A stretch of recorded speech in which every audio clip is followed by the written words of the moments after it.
Chapter 21 of Charlotte's Web, Last Day. Charlotte and Wilbur were alone. The families had gone to look for Fern. Templeton was asleep. Wilbur lay resting after the excitement and strain of the ceremony. His medal still hung from his neck. By looking out of the corner of his eye, he could see it.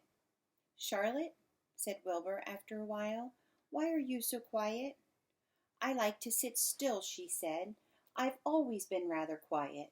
"Yes, but you seem specially so today. Do you feel all right?" "A little tired, perhaps, but I feel peaceful. Your success in the ring this morning was, to a small degree, my success. Your future is assured. You will live secure and safe, Wilbur. Nothing can harm you now. These autumn days will shorten and grow cold. The leaves will shake loose from the trees and fall. Christmas will come, then the snows of winter. You will live to enjoy the beauty of the frozen world, for you mean a great deal to Zuckerman, and he will not harm you, ever.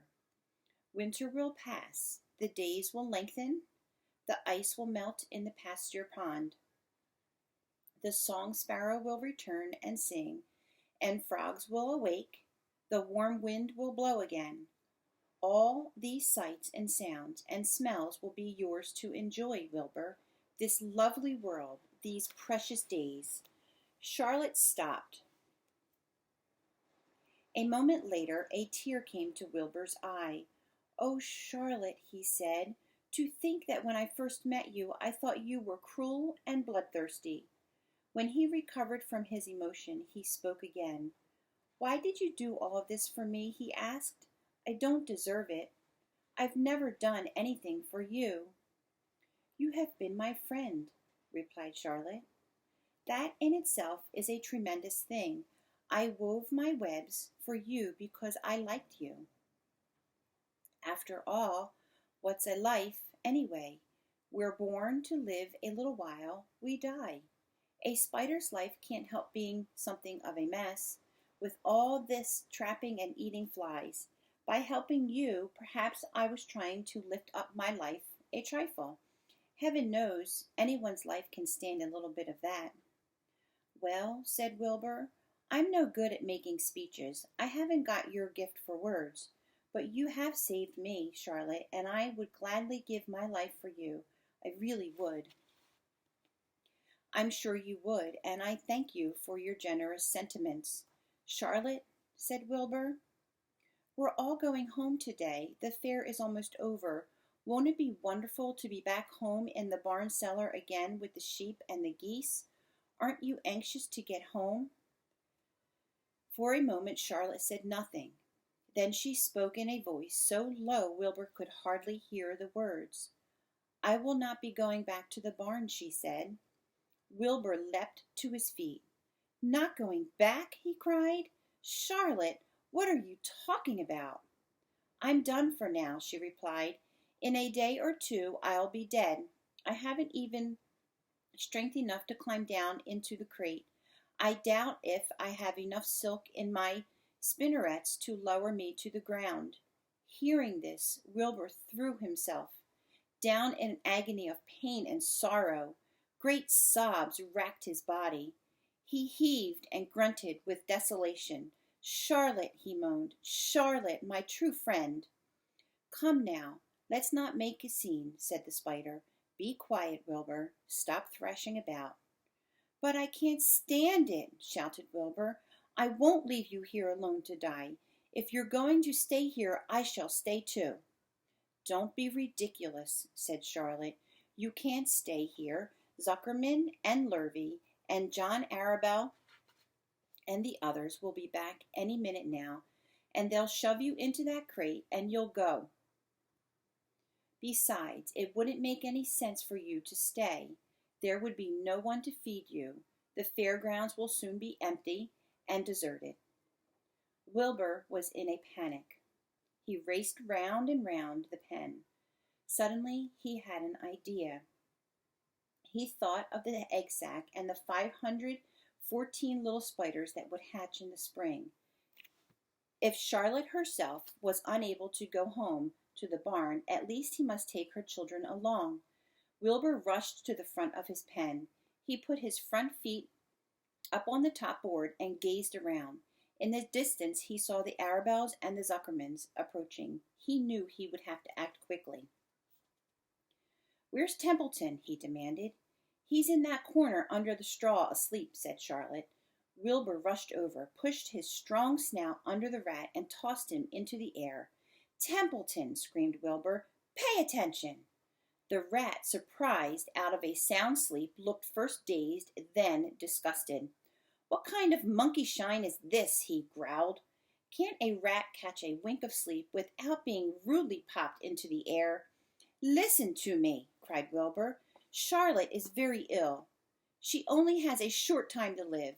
She cannot accompany us home because of her condition. Therefore, it is absolutely necessary that I take her egg sac with me. I can't reach it and I can't climb. You are the only one that can get it. There's not 1 second to be lost. The people are coming. They'll be here in no time. Please, please, please, Templeton, climb up and get the egg sac." The rat yawned. He straightened his whiskers. Then he looked up at the egg sac. "So," he said in disgust. "So it's old Templeton to the rescue, is it? Templeton, do this. Templeton, do that. Templeton, please run down to the dump and get me a magazine clipping. Templeton, please lend me a piece of string so I can spin a web." "Oh, hurry," said Wilbur. "Hurry up, Templeton." But the rat was in no hurry. He began imitating Wilbur's voice. "So it's hurry up, Templeton, is it?" he said. "Ho, ho, and what thanks do I ever get for these services, I would like to know. Never a kind word for old Templeton, only abuse and wisecracks and side remarks. Never a kind word for a rat." "Templeton," said Wilbur in desperation, "if you don't stop talking and get busy, all will be lost, and I will die of a broken heart. Please climb up." Templeton lay back in the straw lazily. He played his forepaws behind his head and crossed his knees in an attitude of complete relaxation. "Die of a broken heart," he mimicked. "How touching! My. I notice that it's always me you come to when in trouble, but I've never heard of anyone's heart breaking on my account. Oh, no. Who cares anything about old Templeton?" "Get up," screamed Wilbur. "Stop acting like a spoiled child." Templeton grinned and lay still. "Who made trip after trip to the dump?" he asked. "Why is this old Templeton? Who saved Charlotte's life by scaring that Arabelle boy away with a rotten goose egg? Bless my soul, I believe it was old Templeton. Who bit your tail and got you back on your feet this morning after you had fainted in front of the crowd? Old Templeton. Has it ever occurred to you that I'm sick of running errands and doing favors? What do you think I am, anyway, a rat of all work?" Wilbur was desperate. The people were coming, and the rat was failing him. Suddenly he remembered Templeton's fondness for food. "Templeton," he said, "I will make you a solemn promise. Get Charlotte's egg sac for me, and from now on I will let you eat first. When Lurvy slaps me, I will let you have your first choice of everything in the trough, and I won't touch a thing until you're through." The rat sat up. "You mean that?" he said. "I promise. I cross my heart." "All right, it's a deal," said the rat. He walked to the wall and started to climb. My stomach was still swollen from last night's gorge. Groaning and complaining, he pulled himself slowly to the ceiling. He crept along till he reached the egg sac. Charlotte moved aside for him. She was dying, but she still had strength enough to move a little.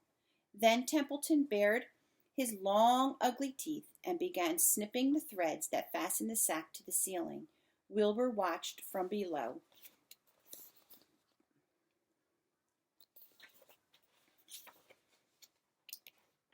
"Use extreme care," he said. "I don't want a single one of those eggs harmed." "Thith-thuft thicks in my mouth," complained the rat. "It is worse than caramel candy.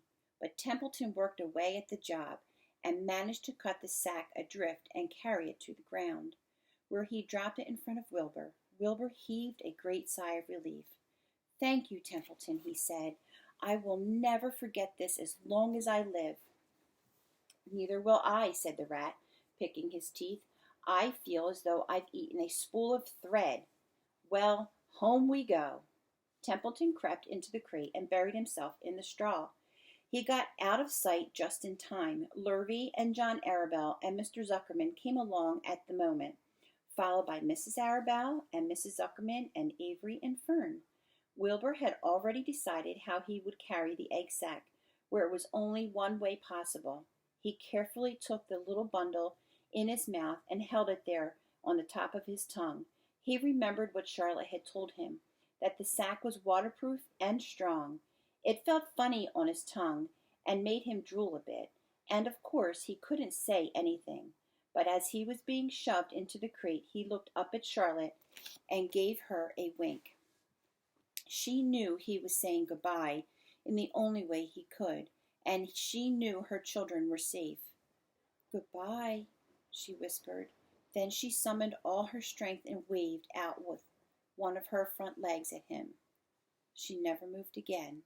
Next day, as the Ferris wheel was being taken apart and the racehorses were being loaded into vans and the entertainers were packing up their belongings and driving away in their trailers, Charlotte died.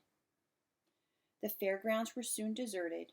The sheds and buildings were empty and forlorn. The infield was littered with bottles and trash. Nobody of the hundreds of people that had visited the fair knew that a gray spider had played the most important part of all. No one was with her when she died. That's so sad. That's the end of chapter 21, boys and girls. I'm pretty sure chapter 22 will bring joy. Be back soon.